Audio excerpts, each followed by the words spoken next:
touching them, but they're getting it. Like they are all smiles and laughter and having a good time up there.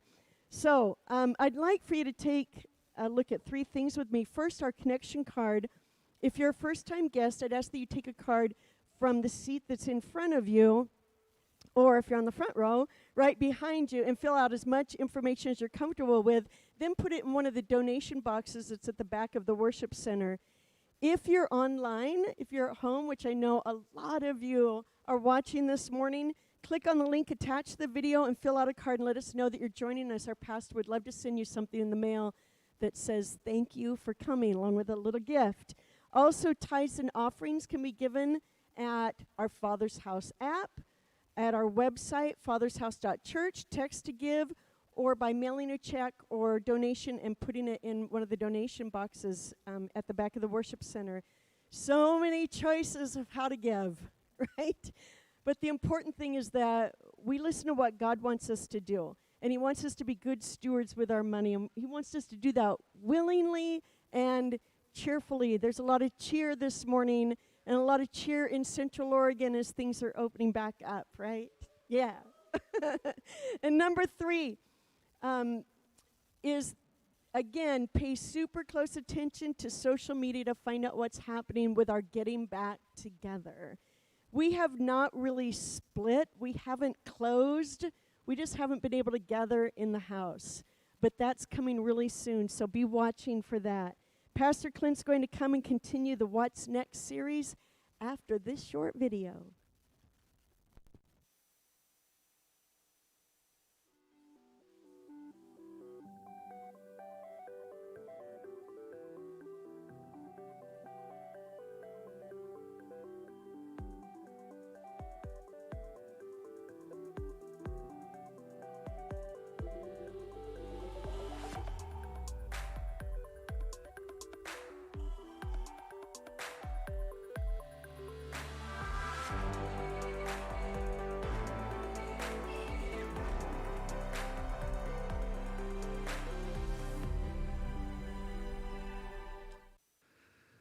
Good morning.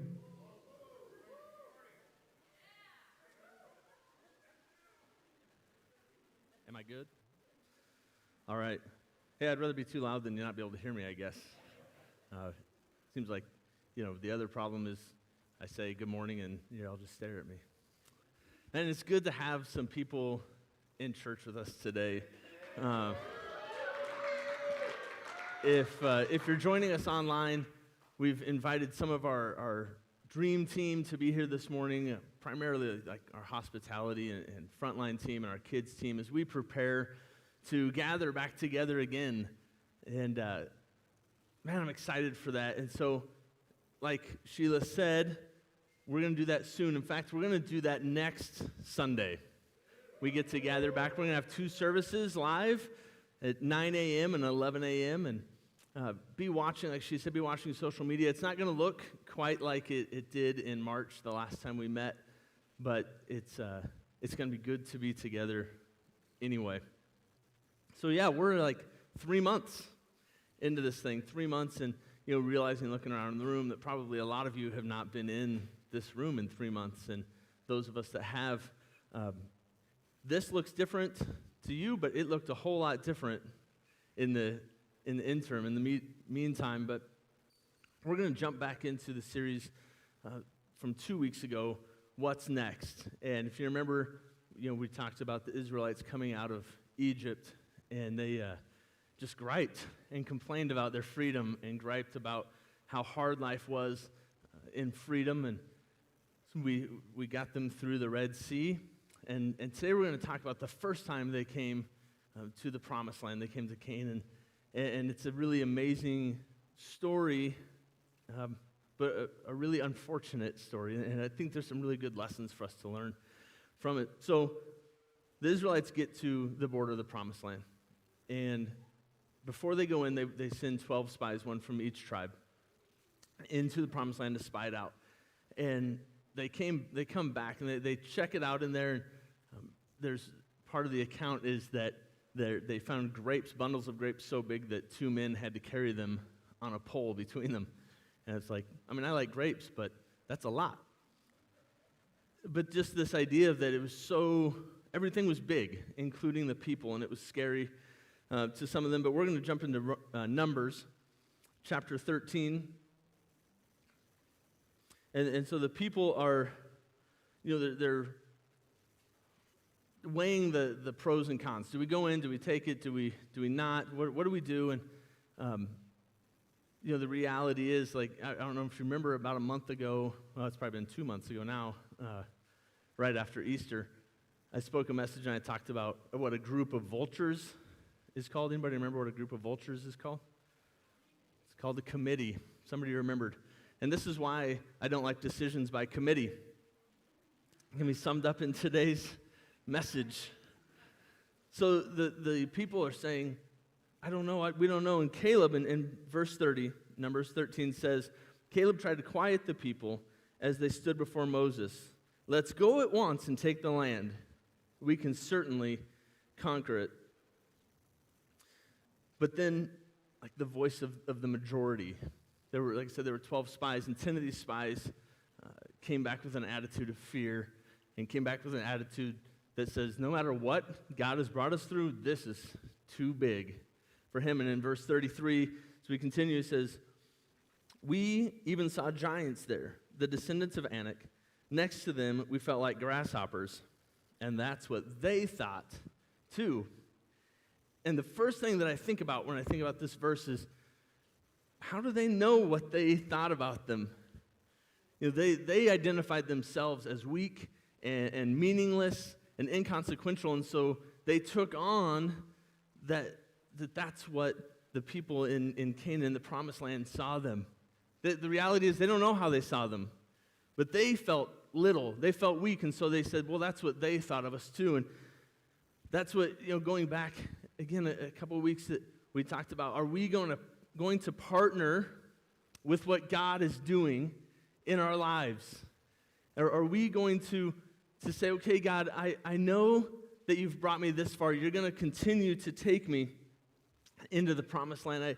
I love a quote, and I said this a little bit ago, but my grandfather, who many of you know, once said, God won't take you through the Red Sea to let you die in the wilderness. He takes us through the Red Sea, takes us through the miracle thing, so that he can continue the work in us. God had already made this promise to the Israelites back in Exodus. In verse 23, God made the promise. He said, I will drive them out a little at a time until your population has increased enough to take possession of the land. And I will fix your boundaries from the Red Sea to the Mediterranean Sea, from the eastern wilderness to the Euphrates River. I will hand over to you the people now living in the land, and you will drive them out ahead of you. So God had already said, I'm going to do this. I'm going to do the heavy lifting. I'm going to do the hard work. And then they get there, and they don't believe him. They don't trust that God's actually going to do the things that he said he was going to do. And the really ironic thing about all of this is, as we read through the story of the Exodus, we realize that every day God led them with a pillar of cloud. And every night he led them with a pillar of fire. So these are people that for some time, however long that walk is from Egypt to Canaan, the Promised Land, had seen a cloud all day, every day, and seen a pillar of fire all night, every night. And they still get to this place and say, nope, God can't do that. I just can't wrap my mind around the type of thinking that says, God's going to lead us with a pillar of fire. There's a pillar of fire that's leading us wherever we go, but he can't do this thing that he's promised us. He will do the hard work. In John chapter 10, verses 9 and 10, it says, I am the door. If anyone enters by me, he will be saved, and will go in and find out and find pasture, in and out and find pasture. The thief comes only to steal, kill, and destroy. I came to give you life and have it abundantly. God's given us this promises. God's already promised things in our lives. He's already moving in our lives and told us the things that he's going to do. He's promised us things throughout his word. But what do we do when we come up to an obstacle? Do we step out in faith, or do we cower in fear? But knowing that God said, I want to give you life, and not just any life, but really, really amazing life. If God's promised it to you, it's already yours. It's just our responsibility to step into it. And we're going to talk more about how the Israelites stepped into the promised land next week. But it was already promised. And they wouldn't step into it. And we have a choice. Every time we come up against those obstacles, is that we can either choose to wander in the wilderness. And fast forwarding a little bit, the Israelites wandered in the wilderness for 40 years before actually going into the promised land. But we can choose to either wander in the wilderness or walk in God's blessing. But we don't get to choose, like, okay, I want the promised land. Sorry, you messed that up. And this whole generation, all 10 of those spies, and by the way, I don't know a single name of any of the 10 spies that didn't want to go into the promised land.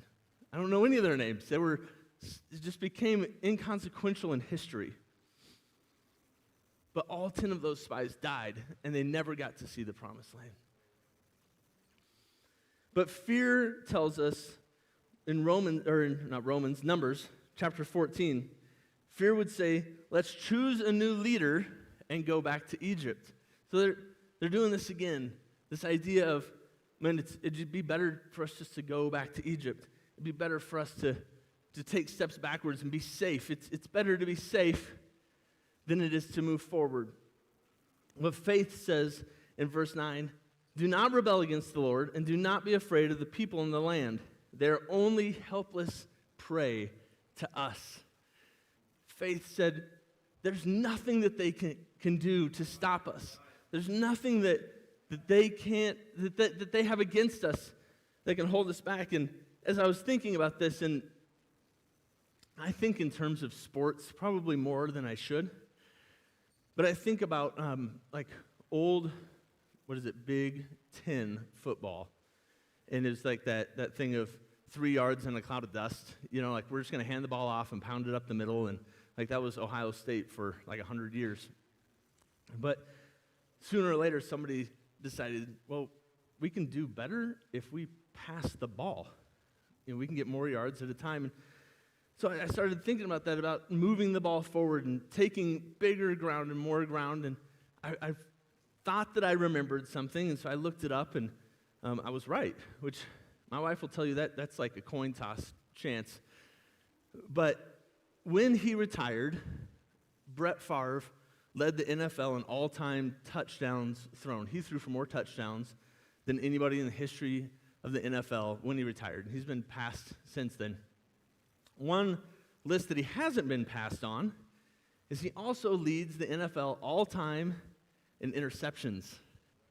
He threw the ball to the other team more than anybody else ever has in the history of the National Football League. But he also threw more touchdowns than anybody else had in the history of the National Football League. And it just made me think, like, sometimes we have to take chances. Sometimes we got to step out and say, man, I hope that this works. One of my favorite stories is the story of Jonathan and his armor bearer. And Jonathan says, let us go and to meet the Philistines. Perhaps the Lord will move on our behalf. The Lord hadn't spoken to Jonathan. He said, I'm going to take this step out. And then perhaps, hopefully, the Lord will work on our behalf. And I read down through the list of quarterbacks that led the NFL in interceptions, like the top 16. All but 1 or 2 of them are in the Hall of Fame. Most of them won Super Bowls. Most of them, and the reality is, if you get to throw that many interceptions, you got to be a pretty good quarterback. Because if you're a bad quarterback and you throw a lot of interceptions, you lose your job. So you never get a chance to set records.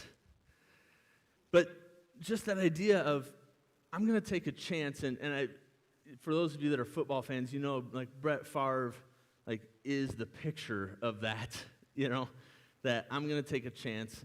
I'm going to do something risky, but man, if it connects, it's it's game over.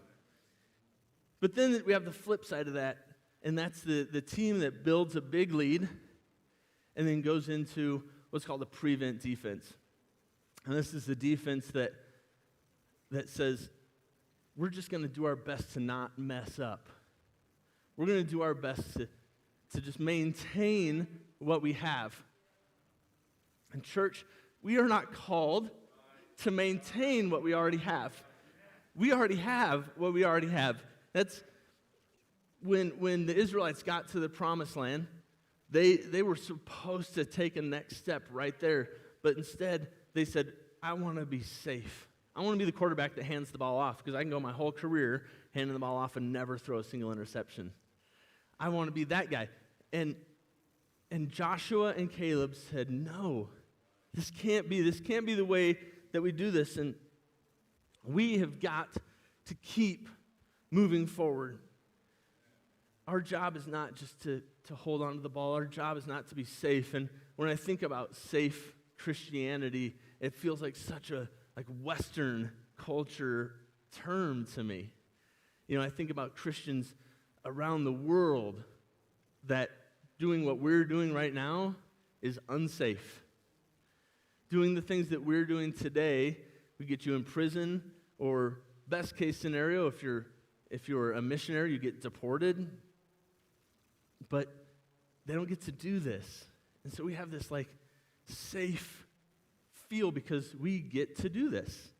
I mean, it even worked out well for us that on Thursday, we hadn't gotten into phase 2 yet. And so there was some nerves okay, what's going to happen? And then on Friday, it happened. We got to start phase 2 yesterday.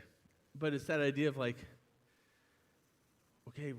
what's the governor say that I get to do? And I'm not saying that we should go against what our government says. That's not the point. The point is, what happens when there comes a time when we have to say, we're taking ground, no matter what it means, that we're going to move the ball forward, and it may be risky, it may be chancy, and really, guys, the government that's the easiest thing.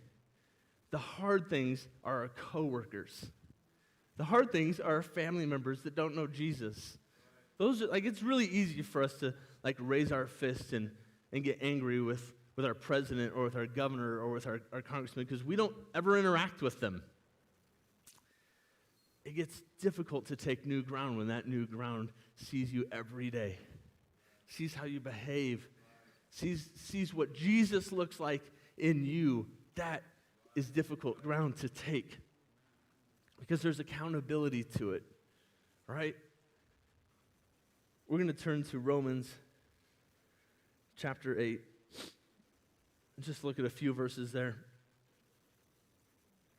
In remembering the things that God has given us, we already have. Those are ours to step into. In Romans chapter 8, in verse 31, it says, if God is for us, who can be against us? If God's for us. This is the story of the Israelites. They got to the border of the promised land, and you think about this question, obviously it's a couple thousand years later. But if God is for us, who can be against us? Well, I guess the ancestors of Anak can be against us, and the Philistines can be against us, and the Hivites and the Hittites and all of these other ites can be against us. We know the end of the story. If God is for us, who can be against us? Continuing down through that same chapter in verse 35, says, can anything ever separate us from Christ's love? Does it mean he no longer loves us if we have trouble or calamity, or are persecuted, or hunger, or destitute, or in danger, or threatened with death? Nothing can ever separate us from God's love. And I just want you to think about these things as we think about taking new ground. As we gather again, normal, like Sundays. I guess I shouldn't say normal, right? It's the new normal. We're all 6 feet apart. We don't get to ever high five or hug or anything like that. But as we get to gather again, my prayer, and I said this to the team that's serving this morning, right now we're in 2 services because like we can't all fit in here. But my prayer is that we never, ever go back to one service. Because I think about the impact that we can make for Jesus Christ in this space. And I know we're looking forward to a new space that gives us more seating and more capacity to reach people, and that's fantastic. But let's not wait for a new building. A new building is not the answer. And if we have to do 2 or 3 or 4 or 5 or whatever, however many services we need to do to make the maximum impact for Jesus Christ in our community, we'll do it. Because, yeah, I mean, things are work. But what greater reward is there than the kingdom of heaven?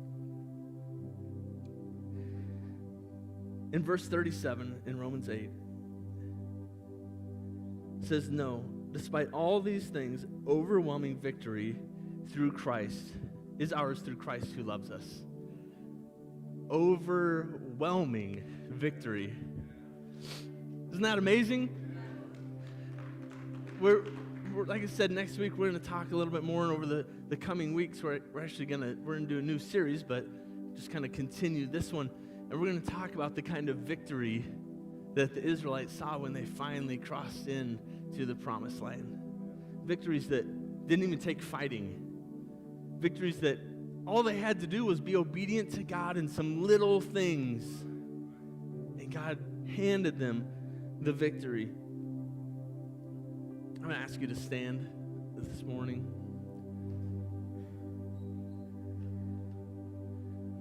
Are you ready to move forward, church? Are you ready to take new ground and not be satisfied with the ground that we have? Let's take some new ground in this season. We have the hope, we have the light of the world. Again, John chapter 10, remember it says, "I came that they may have life and have it more abundantly." We're going to sing the song, "Available." Again, I've asked the team to do that today. I just we obviously, altar moments are not like a thing right now. But our altar doesn't have to be a place in a building. If you're at home, an altar can be right there. My pastor growing up gave his life to Jesus, knelt over a toilet seat in his parents' bathroom. And he's still just as saved as anybody else. But an altar is just a place in our hearts, a place in our lives where we say, "God, I want to mark this place. I'm gonna make a sacrifice. I'm gonna do what I need to do. I'm gonna commit my life to you, to taking new ground.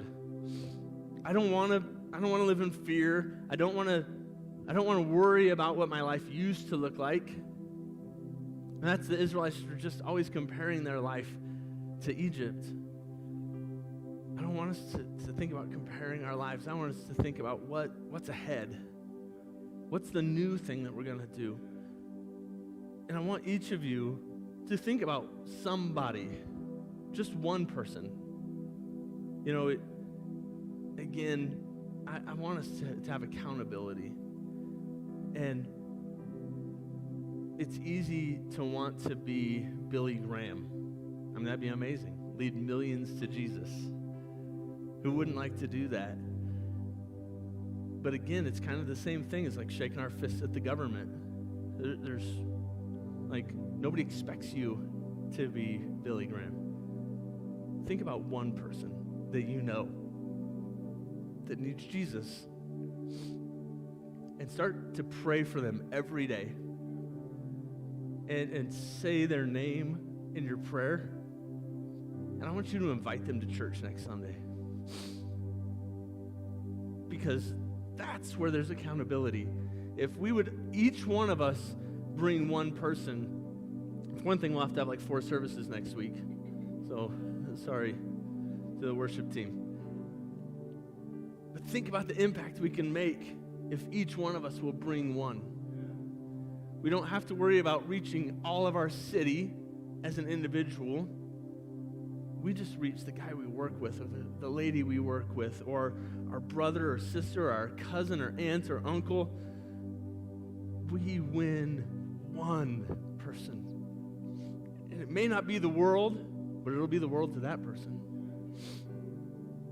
So I want you to join the worship team and sing this song and just tell God as a prayer, I'm available.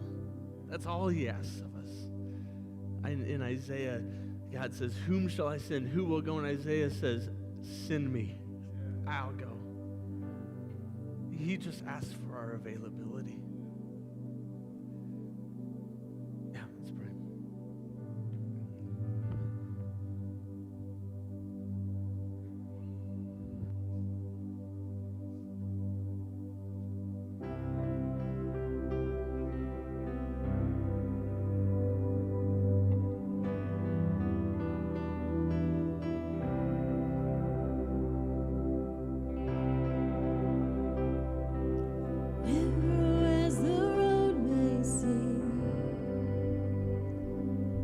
Follow where your spirit leads.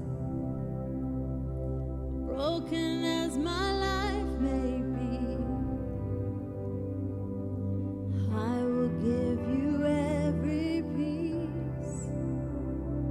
Thank you. I hear you call. I am available. I say, yes, Lord. I am available.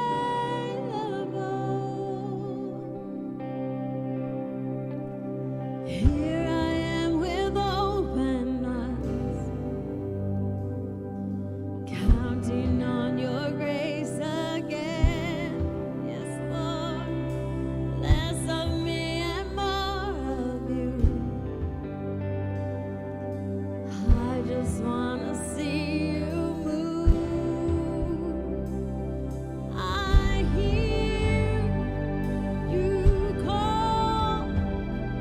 I am available. I say, yes, Lord. I am available. I hear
morning. We thank you for the word that you've given us.